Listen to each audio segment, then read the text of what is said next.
Ladies and gentlemen of the college, good morning. Welcome to Assembly. This is the 11th of May.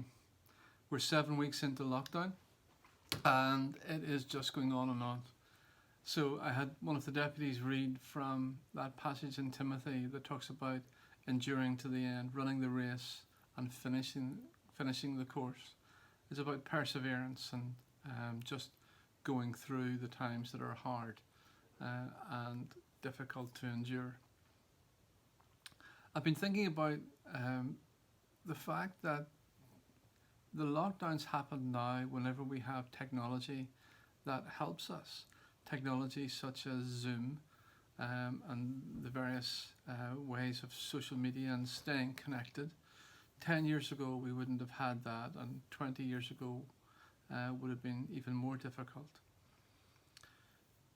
Technology like this ultimately comes from I suppose a love story and a period of loss. Samuel Morse was a painter and he had to take commissions far away from home, and in those days the only way to travel was by horse and cart. So he worked in the town of Connecticut and had travelled 4 days away to Washington to carry out a portrait.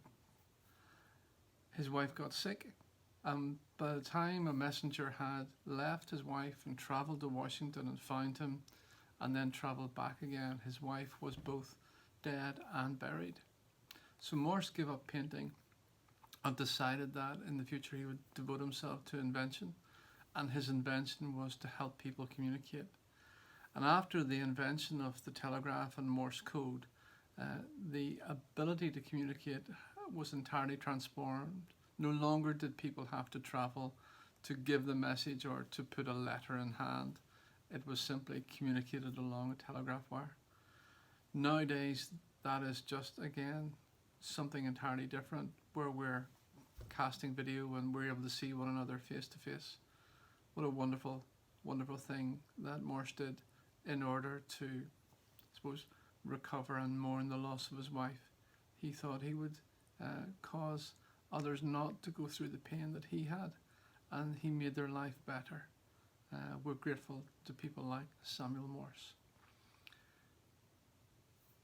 The first telegraph that was transmitted, the first thing that Morse said along the telephone line was, "Look what God hath wrought." Everything he saw as the work of God. And Christians have always seen that communication is key. We begin the Gospel of John with, "In the beginning was the Word." And that living Word asks again that we communicate with one another in love, in patience and grace. Take time to communicate with one another this week. Thank you for listening. Today's reading is from 2 Timothy chapter 4, verses 7 and 8. I have fought the good fight. I have finished the race. I have kept the faith. Now there is in store for me the crown of righteousness, which the Lord, the righteous judge, will award to me on that day, and not only to me, but also to all who have longed for his appearing. Father God, give us perseverance. Help us to patiently endure what we are now going through. We thank you for stories of men like Samuel Morse, whose perseverance and determination has improved all of our lives. We recognize also how he acknowledged you and gave glory to your name. Help us to use the technology we have to communicate with others. May we use our words to comfort the lonely, to bring friendship and cheer, to give hope and spread your love throughout the world. In Jesus' name we pray. Amen.